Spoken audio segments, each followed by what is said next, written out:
నమస్తే, welcome to Kamareddy local TV. జిల్లాలోని వివిధ ప్రాంతాలకు సంబంధించిన నేటి వార్తా విశేషాలను సంక్షిప్తంగా చూద్దాం.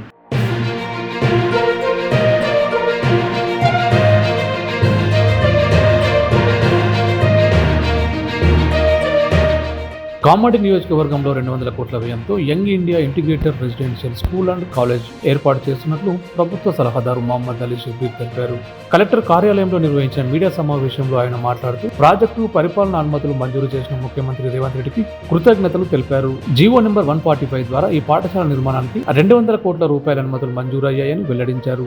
ఒకే ప్రాంగణంలో ఆధునిక తరగతి గదులు, ప్రయోగశాలలు, గ్రంథాలయం, క్రీడా సదుపాయాలు, వసతి, భోజనం వంటి సౌకర్యాలు అందుబాటులోకి వస్తాయని తెలిపారు. పేద ప్రతిభావంతులైన విద్యార్థులకు నాణ్యమైన విద్య అందించడమే ప్రభుత్వ లక్ష్యమన్నారు. కామారెడ్డిని విద్యా కేంద్రంగా తీర్చిదిద్దడంలో ఈ ప్రాజెక్టు కీలకంగా ముందడుగని షబ్బీర్ అలీ అన్నారు. ఈ కార్యక్రమంలో కలెక్టర్ ఆశీష్ సంగ్వాన్, అదనపు కలెక్టర్ ఎన్వై గిరి, మున్సిపల్ చైర్పర్సన్ ఇప్ప ఉమారాణి, ఇతర కాంగ్రెస్ నాయకులతో పాటు ప్రజాప్రతినిధులు పాల్గొన్నారు.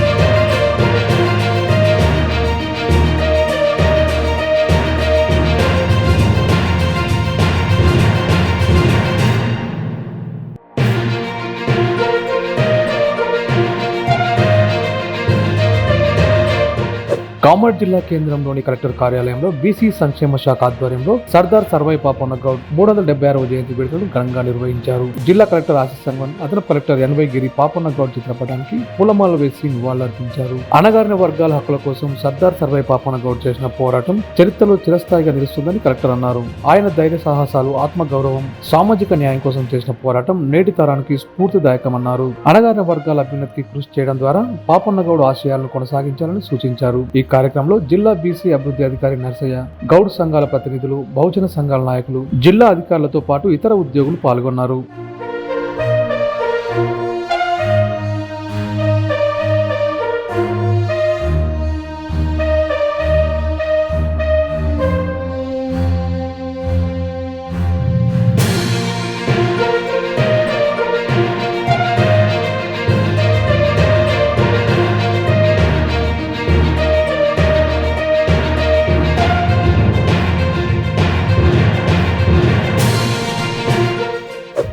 కామారెడ్డి మున్సిపాలిటీ పరిధిలోని పారిశుద్ధ్యం, తాగునీరు, వీధి దీపాల సమస్యలను పరిష్కరించాలని కోరుతూ బీజేపీ కౌన్సిలర్లు జిల్లా అదనపు కలెక్టర్ ఎన్వై గిరికి వినతి పత్రం అందజేశారు.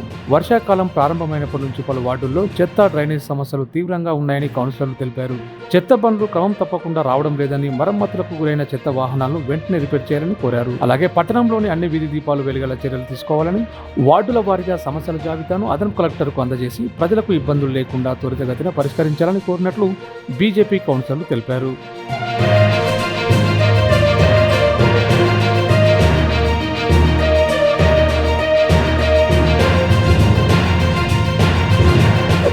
కామారెడ్డి జిల్లా జేఏసీ అధ్యక్షులు మహమ్మద్ అల్లావుద్దీన్ ఆధ్వర్యంలో ఫారెస్ట్ శాఖకు చెందిన 22 మంది అవుట్ సోర్సింగ్ ఉద్యోగులు జేఏసీ సభ్యత్వం తీసుకున్నారు.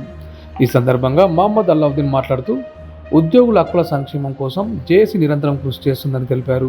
ఉద్యోగులందరూ ఐక్యంగా ఉండి జేఏసీ బలోపేతానికి సహకరించాలని కోరారు. ఈ కార్యక్రమంలో జేఏసీ జిల్లా జనరల్ సెక్రటరీ రాజేందర్, ఉపాధ్యక్షులు విక్రమ్, నాయకులు ఎం మహేష్, దేవేందర్, రాజేష్ తదితర ఫారెస్ట్ శాఖ ఉద్యోగులు పాల్గొన్నారు.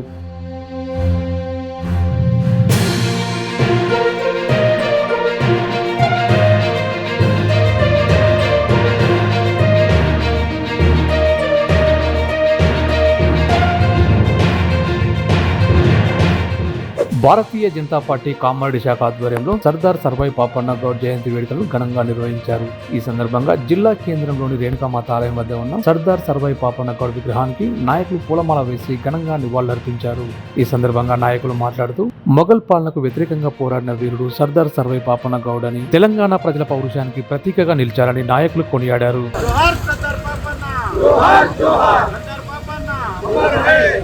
జోహార్ తెలంగాణ వీరులకు, జోహార్ జోహార్ తెలంగాణ వీరులకు, జోహార్ జోహార్. సాధిద్దాం రాజ్యాలను, సాధిద్దాం సాధిద్దాం, సాధిద్దాం పాపన్న రాజ్యాలను, సాధిద్దాం సాధిద్దాం. తాడ్వాయి మండలంలోని దేవాయిపల్లి ప్రభుత్వ ప్రాథమిక పాఠశాల విద్యార్థులకు బీజేపీ రాష్ట్ర కార్యవర్గ సభ్యులు డాక్టర్ పైడి ఎల్లారెడ్డి డెస్కులు ఆన్ రైట్ టీవీని అందజేశారు. కార్యక్రమానికి మాజీ ఎమ్మెల్యే గువ్వల బాలరాజు, విహెచ్పి నేత బాలస్వామి, హైమారెడ్డి, బీజేపీ జిల్లా అధ్యక్షుడు నీలం చిన్నరాజులు, ప్రధాన కార్యదర్శి రవీంద్రరావుతో పాటు మండల అధికారులు, ఉపాధ్యాయులు, గ్రామస్తులు పాల్గొన్నారు.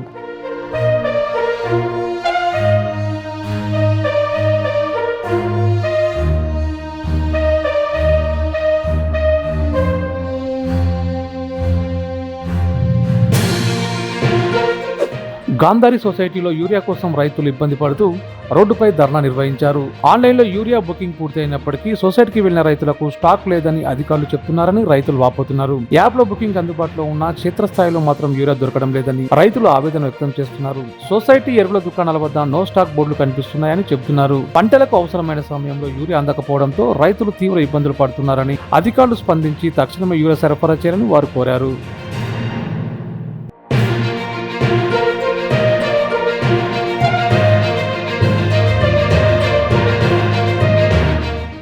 బాన్స్వాడ పట్టణంలో పారిశుద్ధ్య పరిస్థితులను మెరుగుపరిచేందుకు మున్సిపల్ కమిషనర్ గోపు గంగాధర్ మంగళవారం ఆకస్మిక తనిఖీలు నిర్వహించారు. ముఖ్య వీధులు, మార్కెట్ ప్రాంతాల్లోని దుకాణాలను పరిశీలించారు. దుకాణాల ముందు చెత్తా చెదారం, ప్లాస్టిక్ వ్యర్థాలు పేరుకోవడంపై కమిషనర్ ఆగ్రహం వ్యక్తం చేశారు. ప్రతి దుకాణం ముందు చెత్త బుట్టలు ఏర్పాటు చేసుకోవాలని, తడి పొడి చెత్తను వేర్వేరుగా ఉంచి మున్సిపల్ సిబ్బందికి అందజేయాలని సూచించారు. ఆహార పదార్థాలు విక్రయించే దుకాణాల యజమానులు పరిశుభ్రత ప్రమాణాలు తప్పనిసరిగా పాటించాలని సూచించారు. పారిశుద్ధ్య నిబంధనలు పాటించని దుకాణాలపై చర్యలు తీసుకుంటామని కమిషనర్ స్పష్టం చేశారు. మన దుకాణం మన బాధ్యత, పరిశుభ్రమైన బాన్స్వాడ మనందరి లక్ష్యం అంటూ వ్యాపారులు, ప్రజలు మున్సిపాలిటీకి సహకరించాలని పిలుపునిచ్చారు.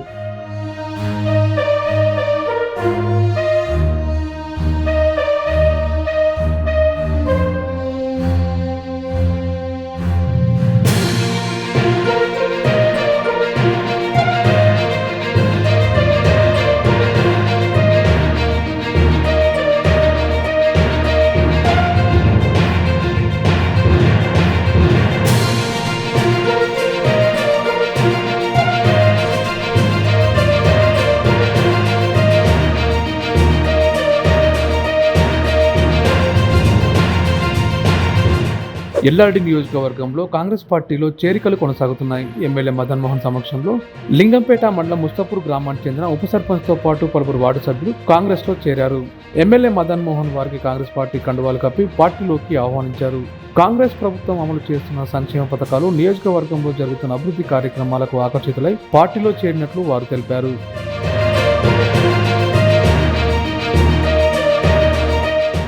బీబీపేట మండలం ఇస్సానగర్లో సర్దార్ సర్వాయి పాపన్న గౌడ్ జయంతి వేడుకలను ఘనంగా నిర్వహించారు. ఇస్సానగర్ గౌడ సంఘం ఆధ్వర్యంలో జరిగిన ఈ కార్యక్రమంలో పాపన్న గౌడ్ విగ్రహానికి పూలమాలలు వేసి నివాళులర్పించారు. ఆయన ధైర్యం, ప్రజాసేవ, ఆత్మగౌరవ పోరాటం నేటి యువతకు స్ఫూర్తిదాయకమని నాయకులు పేర్కొన్నారు. ఈ కార్యక్రమంలో గౌడ సంఘం అధ్యక్షులు ఉప్పర్పల్లి స్వామి గౌడ్, డైరెక్టర్ ఆశం పోషగౌడ్, గ్రామ సర్పంచ్ ధర్మగారి రాజగౌడ్, ఉప సర్పంచ్ రేణుకతో పాటు సంఘ సభ్యులు, గ్రామస్తులు పాల్గొన్నారు.